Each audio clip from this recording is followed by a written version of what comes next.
On to another episode, Middle Ground with JLE L.L.C, where we treat you like family. That's the theme song, Detroit Love, off my first album, The JLE Experience. I own the music and copyright. Don't mute nothing Facebook. We got another amazing guest for you in this season 10 of awesomeness. A fellow musician, which is awesome to have one of them. We have co-founder, president of Children of Promise Development Services, owner of Violin Studios, Monica Lee Jackson, Orchestra Chamber Music Violinist, Monica Lee Jackson. Welcome to the show. Thank you for having me. And it's your first time, so we got to bring out the Dom Perignon red carpet treatment. Yes. Thank you. So good. Thank you. So we're going to get to the first question. What led you to this path? So, which path?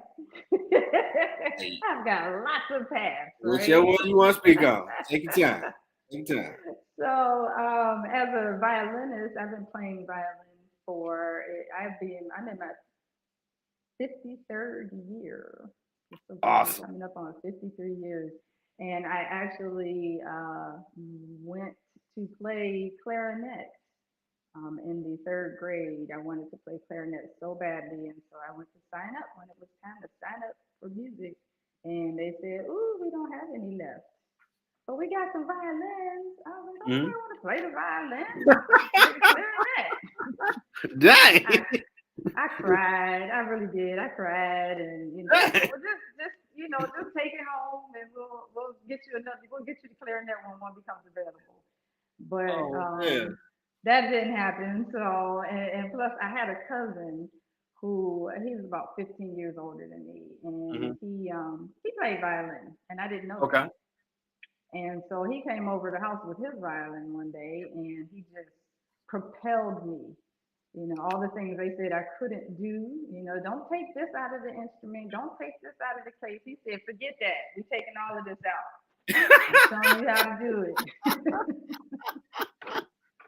Okay. That's what he said, for real. Gotcha. So, and he really, he mentored me and trained me and taught me things that the school just wasn't going to teach me, Okay. So, and made it enjoyable. So that was that path. And I had already played piano. I was already playing piano because my grandmother was a pianist and a church organist. And I literally sat under her feet. Yeah. Most of the every Sunday. She played at 3 different churches, and I went with her every Sunday to every church.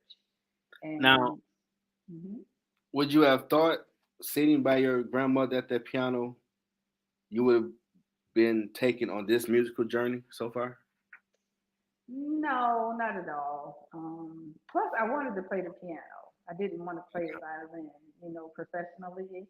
I thought I was going to go to college for piano until my violin teacher, who was really interested in me and really wanted me to go to school for violin, he asked me to play something.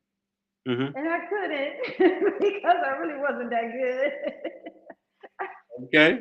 You got to practice. And he was like, well, how you going to go to college and you can't even play? And I was like, well, I'm going to learn. Oh, no. No, let's not do that. So, so I never really thought I would be a pianist, but I always wanted to be a conductor. I thought I wanted to be a conductor, and so I tried that too. And then I said, "Oh no, this ain't it either."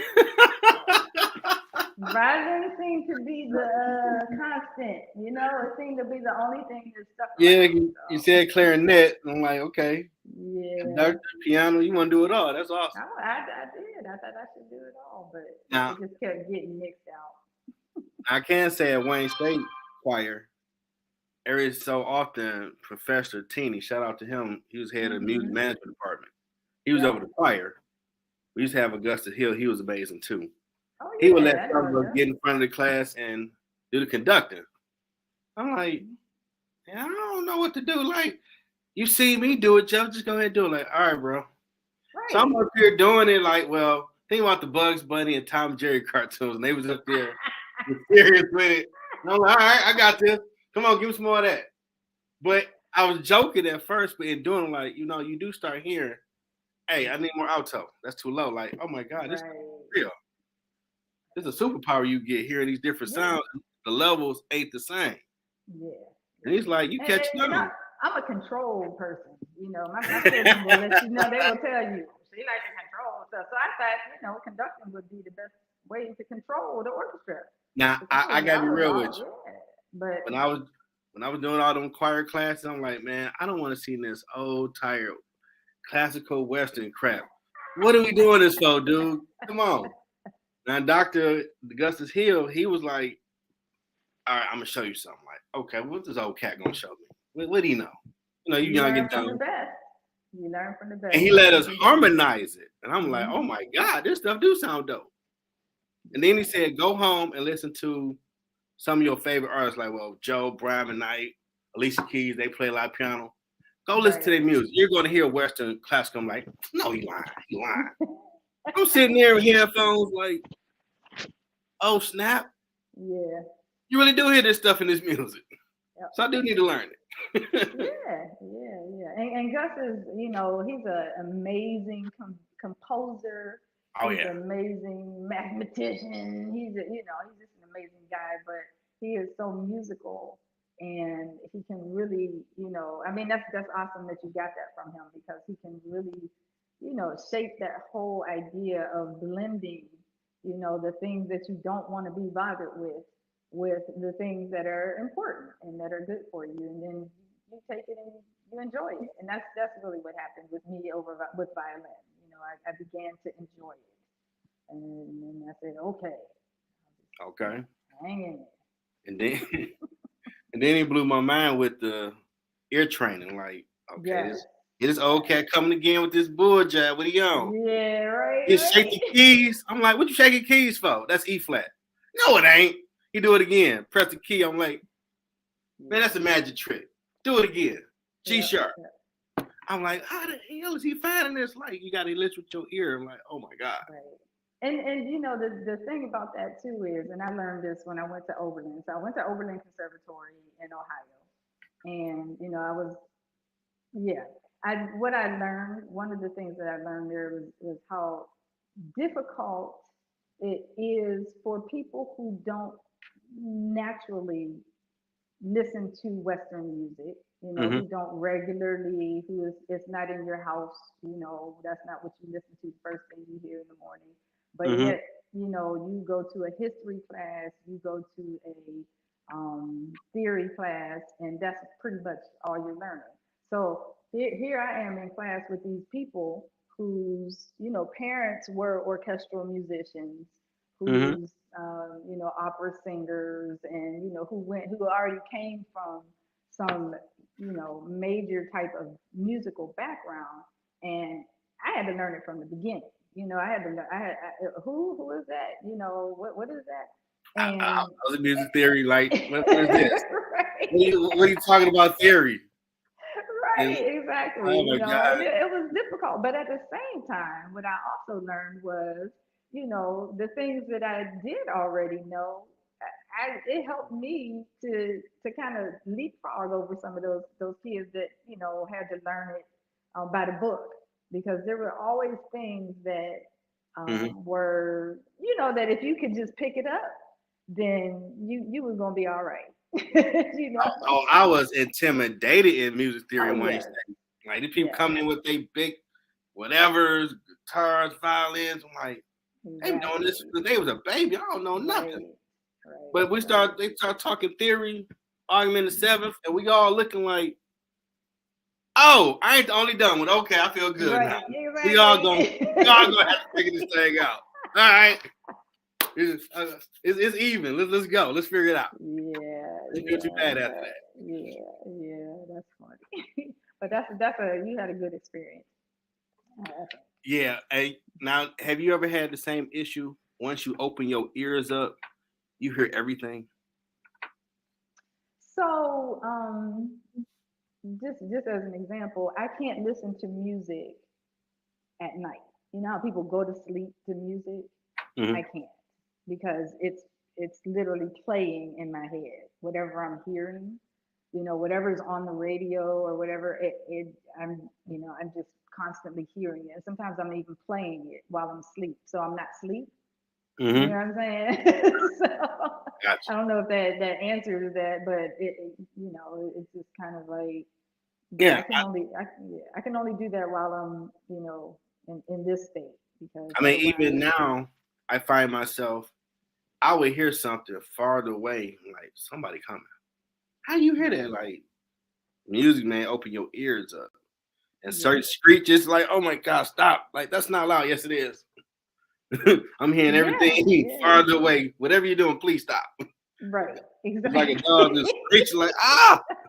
And like, what's wrong with him? Oh, he's a musician. Like, And you tend to hear music in places that other people don't, and I don't mean physical places, but there could be something just ticking, something just, water dripping or something, and you hear it as a sound, you hear it as, a yeah. rhythm, and then it can either, be agitating, getting on your nerves, or you can feel creative because of it, but that has happened quite a few times, or I'll hear a B flat and I'm just like, stop, what is that? Oh, the light bulb. That's the hum from the light bulb, Lord. Yes. Yes. And then I run into my piano and hit the note. Yep, that's a B flat. Yeah, The that music dryer sounds is going, and real. and I'm hearing rhythms, and it's like, oh, that's the dryer. I started recording my phone, like, that's a beat. I might need to work on something later. Right, Let me right. record that. Yeah. We have Who good is evening that? from Bridget Rodriguez. Bridget. Hi, Bridget. Appreciate you showing up. And she also said she used to listen to gospel music. Gospel music is one of my favorites. Favorite music. What in addition to the reason that it is gospel music, but Hmm. I could, so as a young person, I didn't regularly play in my church, but Okay. my church that I grew up in, I'm from Pittsburgh originally, Pennsylvania, Okay. and the church that I grew up in Aliquippa is called the Church and Around, and it was and still is like a musical legacy church. Okay. People came out of there, and everybody was musical. It was crazy. It was in the water or something, because I mean, singers, you'd be like, well, no, why they don't have a record contract? I don't understand. Okay. But my music director at the time, Curtis, what Hmm. was Curtis' last name? Lewis, Curtis Lewis. Okay.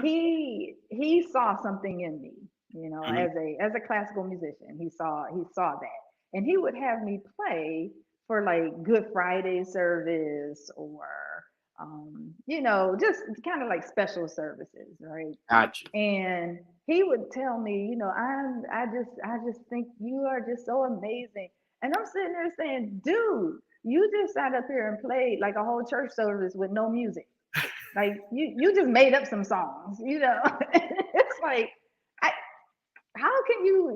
And so for me, the respect, Hmm. of gospel musicians, to the majority of them not being note readers, or classically trained, or any kind of training for that matter. I don't know Yeah. if it's still like that, but back in the day, it was very much like that, and I just was just amazed. And I can remember, I think I was at U of M at the time. Okay. Yeah, I think I was. I was at U of M, and the gospel choir, and actually I think it was Easton's gospel choir, was practicing in one of the choir rooms, Okay.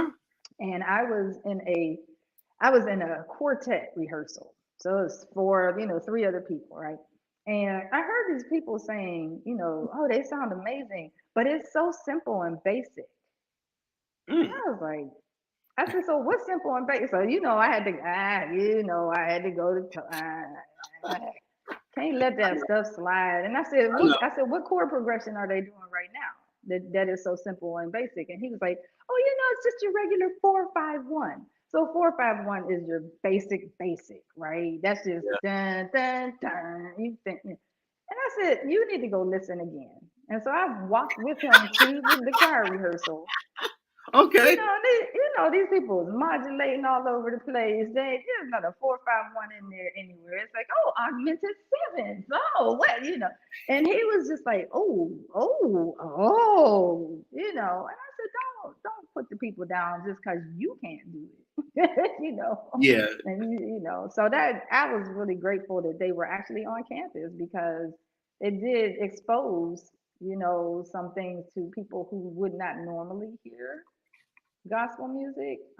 I could tell that they did enjoy it. They just thought that it was simple, Oh and then man, their eyes got open, their ears got open, and their eyes got open. I was like, no, there's nothing simple I can about admit gospel music. I wasn't a fan when I was young because all of a sudden like the old organs and sad Hmm. stuff.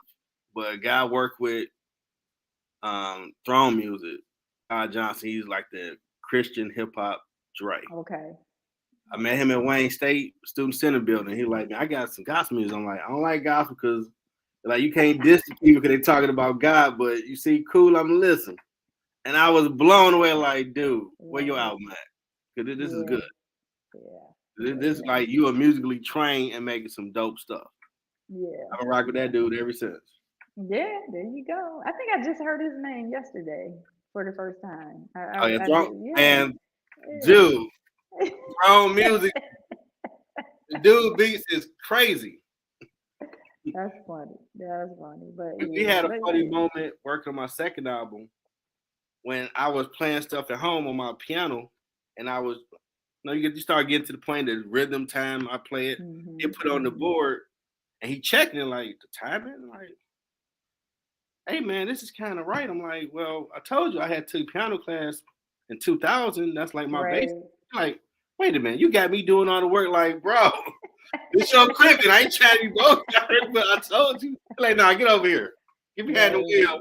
And you start doing this thing. I'm like, oh, I can drive the car. That is like catnip. Like, oh my God. Let me do it. Like, man, ain't nothing like doing that too. Ain't nothing like doing it. Right. Now, what is Violin Studios of Monica Lee? How did that come about? Say that again. I'm sorry, I missed you. What is Violin Studios of Monica Lee Jackson, and how did that come about? Okay, so I actually started teaching violin when I was about 14. Wow. Yep, I was a part of an organization called Ozanam Strings in Pittsburgh, and we had a summer and like an after school program. So Okay. it was amazing. I mean, Awesome. it just I played with people like Count Basie, Oh, Maynard Ferguson, Stanley Turrentine, Stanley Clark. So wow. and we had this. It was this little white nun. she she decided she wanted young black kids to learn how to play the violin, and so she had brought in the Suzuki program, which is it's a method, a method of violin teaching that is Okay. still going strong. But at the time, it was not in Pittsburgh. So this would have been like in the early 70s. And I wasn't a part of the program then. But she took it to an area called the Hill District in Pittsburgh. And hey, BJ, that's my brother-in-law. But Okay. she took it to the Hill and basically just got all these kids to start playing Thanks for listening. violin, right? And then it expanded into an orchestra, and then it was Wow. just crazy. And so I joined in when I was in high school. So by now they had what had actually happened. That cousin that I told you at the beginning Mm-hmm. that helped me. Well, he took me to one of their concerts, which was at Heinz Hall, which is like Orchestral Hall in Detroit. Okay. And so he took me to one of their concerts, and ooh, now see, I need to have my violin. They had their violins on their laps, and they was doing like this. Oh This wow. is this is in 70 probably maybe 76 about that, and they doing Okay. like this, and then they was doing like You this, getting it and I in. was yeah, and I was like, ooh, I want to do Okay. that, I want to do that. So I ended up, one of the people in my high school was a part of the organization. She invited me and I went out and I did that. So while I was there, I would teach and I taught some of, they brought in little 5 and 6 year olds and I, Nice. would teach them and it was fun at the time, and I was making money as a 14-year-old, Oh, you was teaching. balling It was back crazy when I could then. look back on it, right? But and I just kept doing it. I just kept doing it over time. And then when I moved to Michigan, I worked in Ann Arbor for a bit, and then when I literally moved to Detroit, I just opened, started having students, private students, and then eventually I was homeschooling my children. Okay. And so we would go to these classes on Fridays. It was called an enrichment program. And Okay. so they would have, my daughter would take jewelry class. She took biology there, just different things that they could take that I didn't want to teach. Okay. And so I decided to take that time while they were in class from 9 to about 3. I said, well, I'm going to practice because I was still playing in orchestras, And I found a room. It was in a big old church, I found a Hmm. room and I was practicing. And one day, one of the directors heard me and she said, do you teach? And I was like, no. You see me playing? I'm playing. I'm not teaching. I'm playing. This is practice time. No. Okay. And she kept coming back and she kept coming back and she said, there's so many kids here that are listening to you practice and they really, and I was like, okay. So I ended up, the majority of my studio was my homeschoolers. Okay. And that was amazing because it was just, it was so free. It really was because there were kids that would come in and say, my goal is to learn the music from Rent. I was like, what is Rent? The Broadway musical. Now I got to Okay. learn it. I want to learn the music from Disney something. So it was kind of like I would say, well, you got to learn this first. Then we can, so here's the carrot, right? Uh, You want to play. So it was a couple of kids, we did some hip hop stuff and okay. it was really cool. But and then my kids went to high school and my homeschoolers, they was giving me some real interesting, I didn't have time. How the heck you ain't got time to practice and you homeschool? I'm just saying. Because I could say that because I homeschooled also. And Oh my man. kids had a big old calendar, a chart that said Oh, you're you gonna ain't playing. practice piano for 30 minutes, practice violin for 30 minutes. So Hmm. when you tell me you don't have time, it just you're not trying. This is just a notch on your so you could say you play violin, I Hey, guess. I don't I know. had to go to a piano teacher to get better because I'm like, okay, I'm trying to get this music degree. I'm trying to figure this thing out. Right, This right. stuff sound like Spanglish. And one of my choir mates was teaching at the spot out on Warren past Telegraph. Got the name of the place. And he Okay. started breaking down like, the 4 count for whole notes, half note. I'm like, no. 1 and 2. And I'm like, oh, you do that when you playing the piano? He looked at me like, bro, I've always sung in choirs, but ain't nobody broke the game down like that. Right. I'm like, I'm 2. I don't care. I want to learn.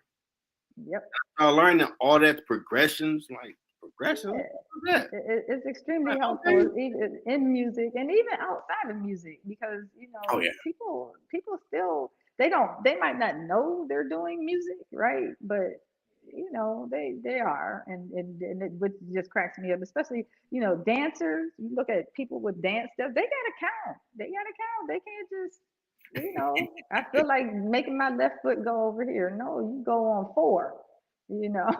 So, but that's how I did my studio, and Okay. eventually I took in a lot of students, high school students, and and eventually I think in 2013 I just said, I'm done. Okay. I'm done with A y'all. lot of time in. It was 40 years at that point. I said I'm That's a done. lot of time. I love y'all. Yeah. Have you ever worked on hip hop music? Recorded? Um, not not Not technically. So I've played stuff, I'll play things just listening, sometimes I just get in those modes where I just want to play something other than Bach, Brahms, or Beethoven, and I'll just pull up something, but these young kids, they got it. I ain't, I'm loving it. I'm absolutely loving Now, it. I was listening to something today. mhm. I wish I could remember what it was. I don't remember the name of it, but a friend sent me the YouTube, and it was a TikTok, but it was just on Okay. YouTube, and it was something about the question. The guy posed the question: if your wife made $1 million, every year, would you be a stay at home husband or something like that?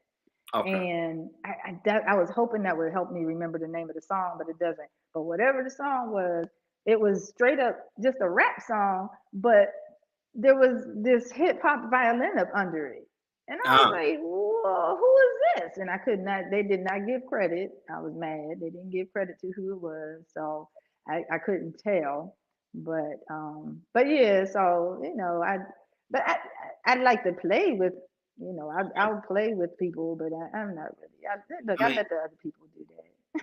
I can say I fell in love with the violin sound when Wu Tang dropped their reunited song back in '97. Right. You Yep. tell us you about to go hang out downtown, like, ah, we're not be quiet. Like, Right, it's a violin and right, hip hop, right, like, oh, that right. is killing it. Oh, I need to use that one day. I love that sound. Yeah, yeah, yeah, yeah. And like I said, I have a lot of friends who do it, and I support them 100,000%, because even that, if you look at some of the backgrounds of most of those hip hop violinists, you look at Black Strings, you look at just they didn't went to Juilliard, and Oh, they got credentials, mm-hmm, they and for the person. Okay, so Wynton Marsalis. mm-hmm. Okay, so Wynton Marsalis, before he was Wynton Marsalis, he was at Gotcha. Oberlin, and I was able to kick it with him, and he was cool and everything, and he was at the time he was just jazz, right? Just jazz, straight up jazz. And next thing I know, he pulls out this classical. He drops this whole classical CD. Just the whole thing is all classical. It won a Grammy, right? Nice. Won a Grammy. And I remember asking, so what in the world made you do that? And he said, because people said I couldn't. People thought because I did jazz that I wasn't good enough to do Yeah, classical. you're a musician. You can do anything, man. Yeah, and that was his thing. He was like, I can do it all. I'm choosing to do jazz. Yeah, I could do classical if I want, but let them other people do classical. Okay, So musician. that's kind of how I feel about hip hop right now. Gotcha. It's like there is a what would I call it? Sometimes you just need to let other people do things. I got you. You know what I'm saying? It's like, let them do it, because they can do it so much better than I could. I could learn it and I could do it well eventually, but you know, Yeah, let you've somebody been else again do long enough. This your it. mom here, Tanya Jackson. Hey, Yeah. daughter. No, Mom. that's my sister-in-law, and it must be my mom and dad. Yes, my husband's parents. Awesome. Hi. They must be on my sister-in-law's login. I'm She's the showing up. techie one. Awesome. Now, you did go to the Urban Conservatory. What was that Mhm. experience It was different. I just, see, you didn't mess up. How much time we got? Cause y'all be here all night. like? Hey, I it's your time. No, it just as a little background. In Pittsburgh, I came from. I did not. I went to public schools. Our school district was sort of a 60-40 mix, white black. Gotcha. But it was mostly influenced, a white Hmm. culture. But I had an orchestra teacher, Mr. Yetzi. His name is Carl Yetzi, and he's phenomenal, just phenomenal. he was straight up Italian. He had that Italian temper. But he again saw something in me in my freshman year, and he really mentored me, got me in programs. I toured Europe for 3 weeks, when I Wow. was in my freshman year because of, his connections and things that he was able to put me through. And so my high school principal was actually a black principal. Okay. And he came up to me and asked, he said, "Would you do me one favor? Would you apply to Oberlin College?" And I said, "What is an Oberlin and where is it? And why would I want to do that?" And sure, Mr. Ray, I'll do that for you because I love you. You've helped me in ways that people don't even know. So I'll do that. And my mom and my dad and I went to the campus, Hmm. and my mom just loved it. She fell in love with it. And That's so awesome. I was like, well, okay, I like it too, you know. And I got in. Yay, got in. Nice. And one of the teachers at my high school said, "You probably don't want to go there." Mm. And I said, "Well, why not?" And she said, "Because you're going to feel very out of place. You don't have the money that those students have. You don't have the Wow. background. You don't have the experience. You really Wow. should stay local." Wow. And so of course when I graduated, I literally went back to her classroom with my diploma, because at Oberlin they give you your diploma on stage. It was none of Okay. that waiting until Dope. 6 years later. You got it on stage. And after graduation, because they were still in school, I'll never forget. I walked right up in her room, because, but at the same time, it was very much like that at Oberlin. There were three, 4 or 5 black students in the conservatory out of 400. Okay. It was just a very um, it could have been more difficult than it was. I think because I had such a grounding in who I was and what I was capable of. I actually had a person at my senior recital Okay. come up to me afterwards and say, "Wow, you were good. I'm surprised." He said this to me like it was supposed to be a compliment. Yes. Yes. So Wow. I just was like, "Ugh." But so but other than that, it was amazing. It was the highest level of artistry. The Okay. you know the Because it was a conservatory, we ate, slept, and breathed music Okay. 24/7. Out of my 121 credits that were required for graduation, only 10 of them had to be non-music classes. Wow. So, you were in the conservatory all the time, performing, playing, listening, supporting. That was all it was. And when I went to U of M, it was very different. I loved my experience at U of M, but I can't imagine having been, an 18-year-old. I was like 25, 26 when I was, Hmm. so I was like, "Y'all can go sit down," because I know people who can play rings around you. So it was just very different. It was very different. But Oberlin really gave me a foundation in my music. Those theory classes, I found out later that a lot of that stuff that we were doing was graduate level work. Oh wow. And I was just like, well, that's not fair, but okay. you know. y'all, y'all could have told the sister, because I didn't even have undergraduate level work. But at any rate, it was an amazing place. I would tell anybody to go there. If you were serious about music, if you were, serious about wanting to be the best, and I can remember one of our the first year I was there, we had a like a freshman orientation type thing, Hmm. and the whoever was speaking said, "Take a look around you. Everybody here was number 1 or number 2 in their class. You can't be ain't but one and one two. You can't be one or two anymore." He said, some of y'all, it's gonna be hard because you like, Wow. what you mean I'm not the top, but that's what happens. You put in 1 and 2, then somebody got to be 3, 4, 5, 6. But yeah, it was just the cream of the cream of the cream, Hey, and my true man said it best: cream rising to the top. right, exactly. So yeah. Did your thing.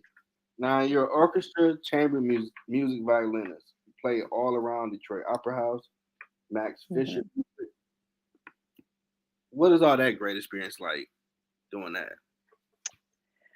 Um, One of my favorite comebacks to people who want to tell me that I'm, just I'm not. I don't have a real job. Oh wow. Is Yeah, I've had that. Yeah. But my favorite response is, "I'm sorry you don't enjoy your job. This is my. I love my job." Okay. You picked the wrong, and that's honestly, it is one of the most satisfying, gratifying, just, on all levels, whether it's Hmm. me playing for people or whether I am listening to someone or, as I did at the opera, whether I'm helping other musicians and singers do, be comfortable in their space, whatever it is, it's just, it's an absolute joy. And I, make no apologies for enjoying it. I get to meet great people. I got to go to, different concerts, and, when I lived in New York for a little bit, and Hmm.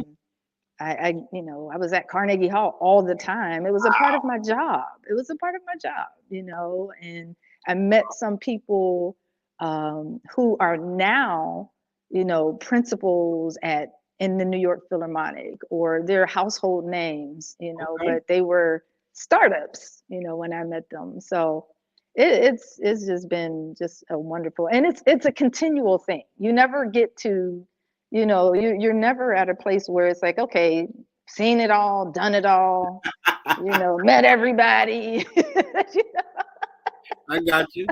I got there's you. always something new to learn, so I Max appreciate that. Max Fisher is really a nice place. We performed there once with the Wayne State Orchestra. Now, Okay. maybe your genius and your experience, you can explain to me why you had a choir behind the orchestra and we got to sing to the back wall. I'm like, what is the point of this, Right. man? Why But you're can't we be in on the middle? risers. You're above the orchestra.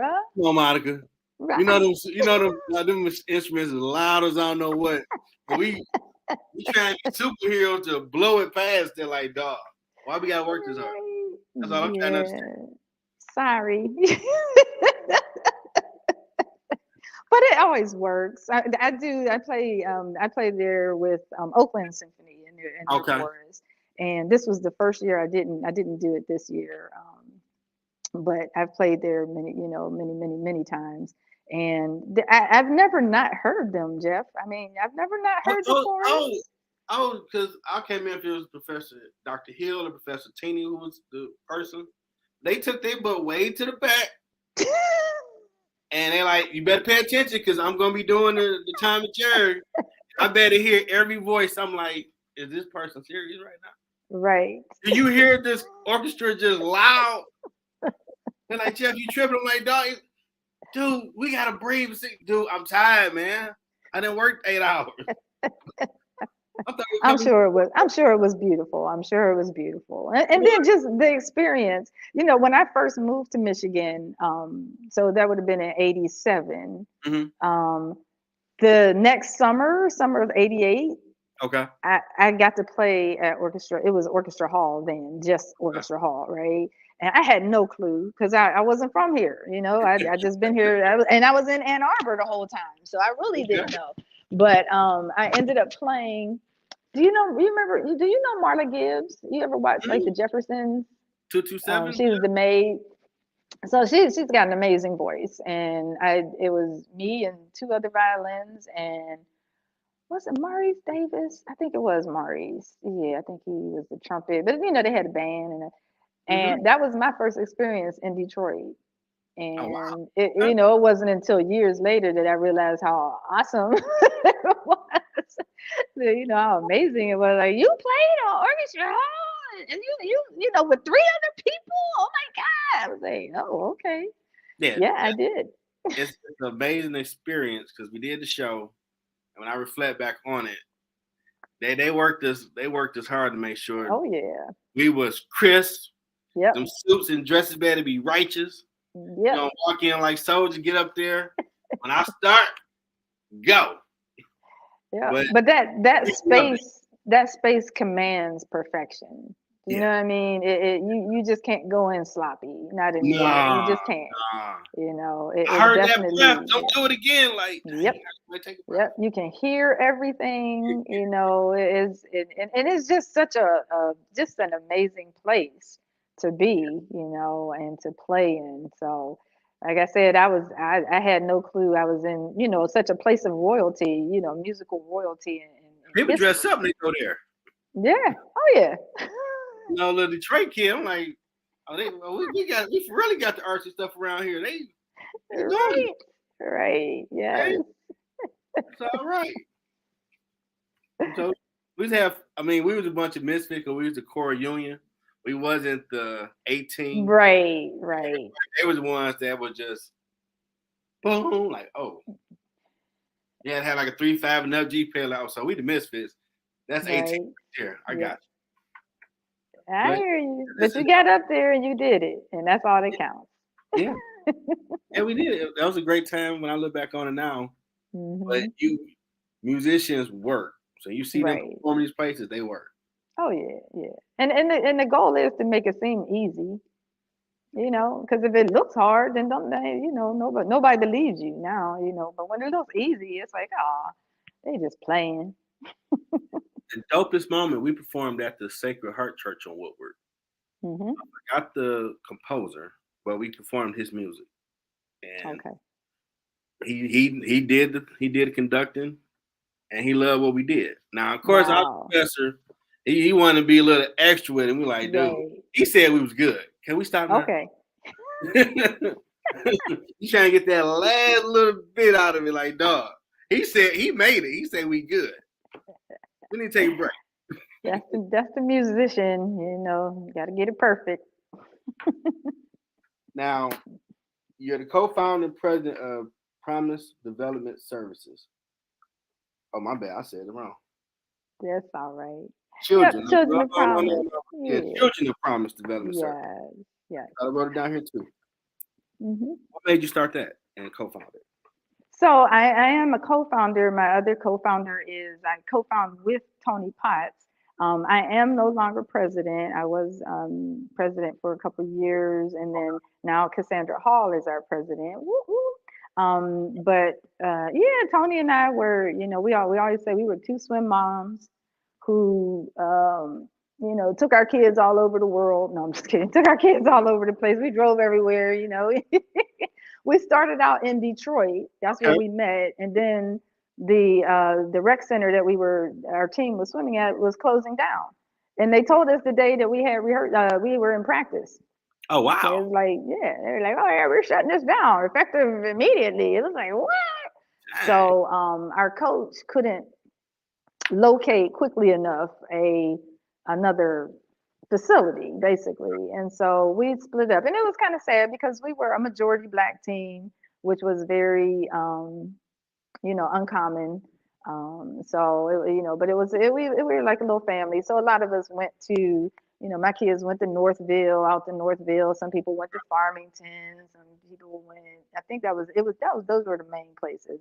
Livonia. I think some people went to Livonia. So we were there, and so what ended up happening was because we were split up, we kind of felt like we were missing that camaraderie that we had, just as African American swimmers, who knew, and our teams, our kids were the best. They literally were the best. They was winning state championships, and all this kind of stuff. So now that they're all split up, you got people sort of not thinking you're the best, or thinking you Mm. probably aren't going to be the best. So I might not give you the same kind of attention, or Mhm. help or assistance or whatever. So Tony and I just, was, just having just jaw jacking one day, and thought, well, wouldn't it be nice if we could take the kids, get a group of kids together and go to a swim meet that was happening in, where was this one? North Carolina. Okay. And so we did a little fundraising, and got some people together, and we got a bus, and we drove on down to North Carolina, and our kids, won everything. It was great. But at the same Awesome. time, it was a field of like 600 swimmers, and Wow. they were all African American. Every Nice. last one of them. There might have been a Hispanic person in there somewhere, but they were all black. Okay. And it was, we all walked in like this, because we had never seen that. Yeah, I hear you. We had never seen that before. So it was just like, wow. And, the same issues my daughter had with her hair, it was the same issues the other people had. Nobody was asking her, is that your hair, pulling on her braids? You know what I'm Mm. saying? Yeah, all of that. Don't you do And that? so, we decided to go ahead and just start this nonprofit, and that was the basis for it. We're going to go to different swim meets. And so we took the kids to North Carolina. We took them to Orlando. We took them to Washington, D.C., and, just made a really educational time out of it. We would go see different things, but the real education was that for them to be able to be around other swimmers of Okay. color, who, again, like I said, it wasn't, a special thing that you had to put on lotion. You know what I'm saying? Well, nobody looking at them crazy, talking about, why you putting on that lotion on your legs, or why your legs white? Why they ashy? So, and then we did that for a couple of years, and then we just expanded, and now we have a group of board members who we fundraise, and we Nice. have a camp Awesome. every 2 years, and we bring kids from, usually from Detroit, but we've had some from Saginaw and Flint area, and we take them out to my co-founder's family farm, the Potts family Okay. farm, and it's an 80-acre farm, Hmm. and it has just amazing things. Has a historical landmark on it. It was a part of it was the I don't know if it was the escape route or if it was just a route, but it was a route where enslaved Hmm. people went. That I think they were, I don't know where they was going, but that's where, it was there. And we were able to bring kids, or we are able to bring kids there for Okay. different kinds of camps, and that's the very first camp was a music camp, Okay. because we didn't have any money, we didn't have a lot of money, and I got a grant, Get out the a little mud. grant, No. but it was like, so I said, okay, I'll be the camp counselor. You ain't got to pay me nothing, you know. And we had, our kids, and one of the events, we took them to like the Chippewa Museum so they could learn about the Native Americans in Michigan and Okay. things of that nature. We took them to a powwow. We took them to some of the areas where Black people actually founded the cities. Wow. Okay. Yeah, exactly. Nobody knew, right? But they got these historical markers. And eventually we would go to a university. And that particular year, we went to Central Michigan. And for most of those kids, it was the first time they were ever on a college campus. Nice. And so it was like, wow. And my niece was one of the Hmm. campers that year, and I just kind of watched her. She was 14, maybe 14 or 15 at the time. And I watched her, just like interacting with the people, the teachers, the professors. And I'm like, what is she doing? But she just loved the campus. And suffice it to say, she is a 2018 grad Okay, of Central. got you. And I just, I'm always just so proud of her. She's Brianna is her name, Jackson, That's and awesome. she's working on her master's now in child psychology. So, and she never, she didn't think that was something that she could do, but once she, and it's just like with anything, once you're actually in, the thing, whatever it is, usually one you say, oh, it's not as bad as I thought it was. It's Yeah.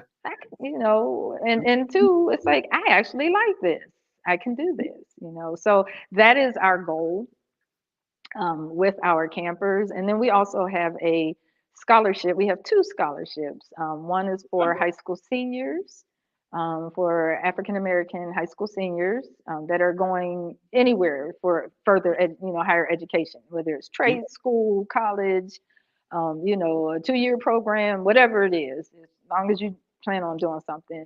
And then we have a what we call an enrichment scholarship, Okay.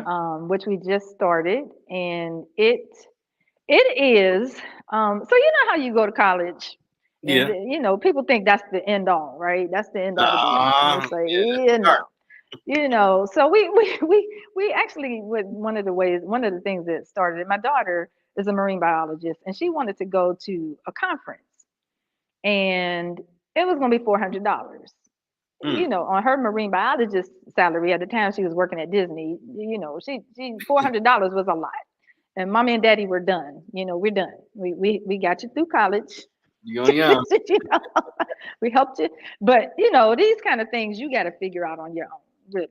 Otherwise you just don't appreciate it as much. So that made me think, though. I was like, well, if she's doing that and wishing she could do stuff, what are other kids? What other situations, right? So Hmm. we decided to have I think it's like $500 where we um, put the notice out to our alumni.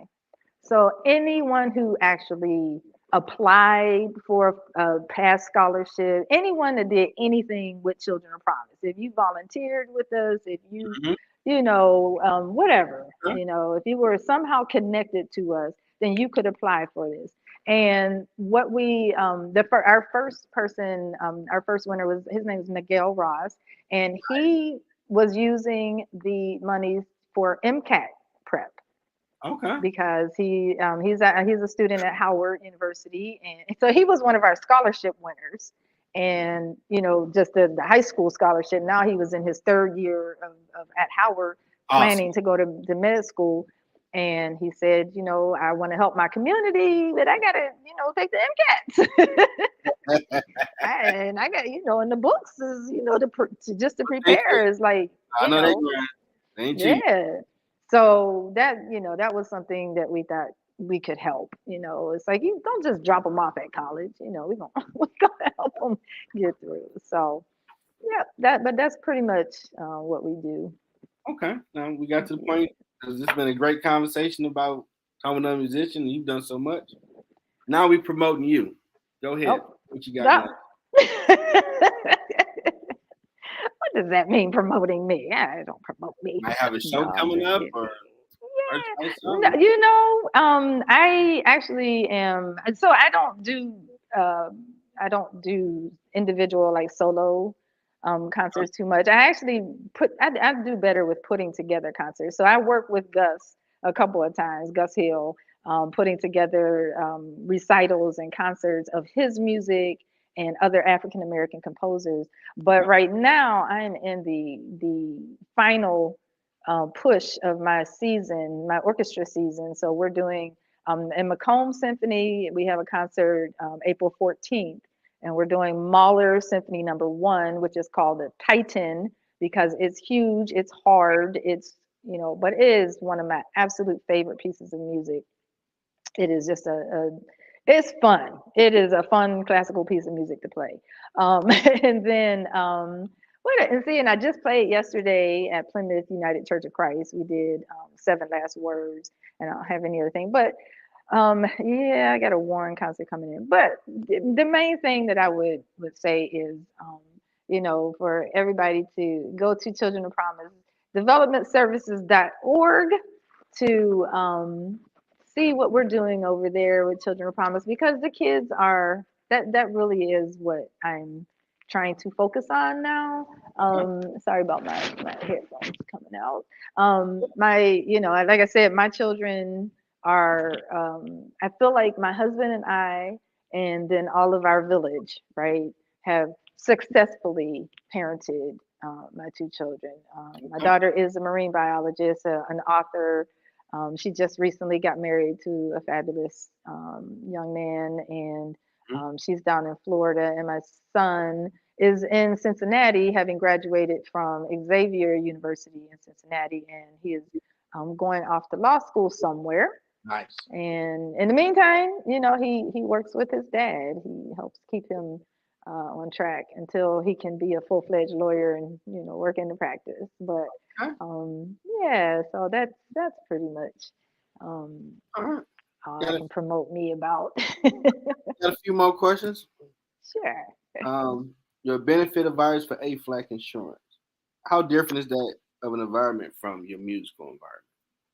Yeah, so I actually started AFLAG in October of 2021. So it's just been a little over a year, and I went in thinking I was doing administrative work because I'm a good typist, and all that. And I loved my director, Steve Grayson. He Huh? was awesome. And next thing I know, he started talking about commissions and stuff, and I was like, hold up, what? What? What are you talking about? And he Oh, convinced me, to stay in. So what I've found is that I am able to use a lot of what I learned. Just my learning how to play an orchestra, right? How to be a team player, how to fit in, and then at the same time, um, being a soloist. So it's like all of those things, right? And being a soloist, you got to be on top of your game. You can't mess up, you know what I mean? Because this stuff is out there, you know. yeah. And I really, that's really helped me with my AFLAC, because I realize I can't just wing it. There's no winging it. I'm out here by myself. you know? I'm an independent agent, you know. But you can You try. can't wing. You gotta know a little Okay. bit of No, you got to know your stuff, And so I have some phenomenal mentors that in the business, and then just some people alongside of me. But it's different in the sense that I got to convince people that they need something that they need. it. Okay. It's not that you need something that you don't need. It's like, I'm coming to you because you really do need this.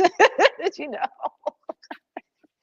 and you can't wait until after you have the accident to get it. You can't wait until you in the hospital. It's like, Yeah.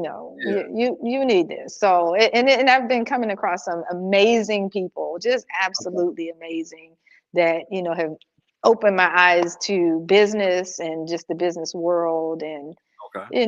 so it is different, but at the same time, it's not.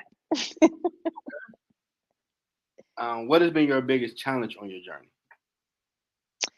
I think the truthful answer to answer to that is believing in myself. Okay. From there was a time where I was very self confident. You couldn't tell me anything. I had a teacher who told me, I can't believe you just kept playing while the jury was talking. I was like, well, I needed the tune. What do you mean? And he was like, oh my God, that was just you. You're not supposed to do that. I said, but I got it right. I got the grant. They picked me, so it's okay. I was like that for a very long time, and then somewhere along the way, I just kind of lost confidence in myself and didn't believe that I could do certain things. And so it kept me from trying. And so those kind of challenges are, that's that inner challenge, right? It's, Yeah. it's not somebody else. It's not even, what somebody Right. else said. It's just me believing in myself. So yeah. Okay. Mhm. Your words. What has been your impact on your journey? I think my biggest impact has been On my family. I was one of the first persons in my family to go to college. And on my mom's side, my mom is the third of 11, of 12, I'm sorry, the third of 12 children. I have 3 aunts. We were all in high school together. Okay. We were on homecoming court together. How about that? so, and I was the first one of those. I'm the second oldest of about 120 cousins on my Okay. mom's side, and I was the first one to go to college. So, not really thinking about how that meant, what that meant at the time, but now, right, 40 plus years later, Mhm. I've got a cousin that has a PhD in education. We've got 3 or 4 MBAs. I have 2 engineers, and these, That's awesome. like yeah, and I had an uncle that went to college, but he didn't stay. And I did have a cousin who, my mom's cousin. These older cousins, I'm telling you, cousins, right? Cousins are amazing. They can be really amazing people. My That's my true. cousin Fran was the president of a university in Okay. Pennsylvania, and she was the first Black in 150 years and the first woman. And she was so real. I absolutely loved her. Her inauguration service had her, the ceremony. She had African drummers. She had an African Okay. drumming. She had a choir. She was just Get like, it big. and yes, I am President Francine McNary. Yes. Let them And know. and I watched her in just the settings of just every day, and she was just so down to earth. And so I wanted to be like that, with my family, because she influenced me. And I was like, so I like to think that that was my biggest impact, especially when I look at the numbers. Oh, for sure. That's powerful. Like my man Doug said, Yeah, yeah, show them the way that it can be done. Because some people right. need that one, like, Yep. man, we all talking about we're gonna get to that light we see, but I don't know how to do it. And like, wait a minute, this person they carve it out a path. Hey, Right. sure, Exactly. let's try Exactly. that. Yep. And everybody started coming through like, dog, because don't close the door. Once you get through, leave it open and leave the rope out there. They got put the Right. Leave the rope. Yes. don't Leave do the the Daffy rope. Duck. Mine. Yes. All mine. Don't do that. It's true though. Yep. Loose. Yep. So. Now time for that Yoda game. Oh Lord. Comfortable, relax, chill. To answer this for you, boy. What advice do you have for someone trying to find their purpose? Oh, for So, my number one advice would be this: to seek God. That's the number one. And most of the times in seeking Him, you will find that it comes through other people, right? And so it's just so important who your squad is, who your posse is, who you travel with, who you do things with, because if you got somebody, if you have a group of folk around you telling you what you can't do, no matter how hard you try to do it, so at some point it's going to, sink in that you can't do it. And it's a lie. It's just not the truth. And, my cousins, right? My older cousins, my mom and dad, my in-laws even. Oh my gosh, they're just the most encouraging people. And one of my friends, she would always say to me, Monica, you can fly, right? I was like, girl, what's wrong with you? No, I can't fly, But that was what she saw in me. And so when we awesome. would have conversations, there was never any, well, I don't know if you can do that. I don't know if you know what I'm saying? It was always, you want to try it? All right. What do we need to do?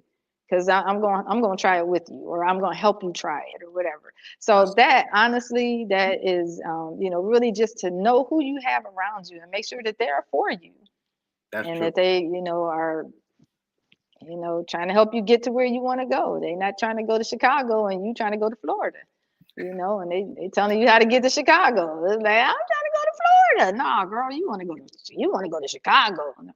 Okay. Yeah, they ain't for you to doing that. Not at Yeah. all. So, Well, I hope, how did you like this experience?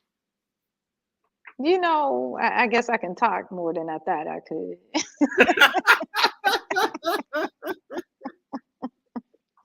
I appreciate you. I do, because obviously you made me feel very comfortable, and I appreciate that Got in a to, very big way. got to. So, yeah, thank It's- you. I appreciate you sharing stories. It's been a treat to listen to a accomplished musician like yourself, just Oh, throwing thank knowledge out you. there. That's pretty awesome. Yeah, I Pretty appreciate that. Thank you. awesome. So we want to thank co-founder and former president, Children of Promise Development Services, retired owner of Violin Studios, Monica Lee Jackson, Orchestra Chamber Music Violinist, Monica Lee Jackson, for sharing her story and that Yoda game at the end. That's what God got me, because now God knows kid, I'm hard headed, because had I not listened, I wouldn't be doing this right now. But God, he'll do Right, right.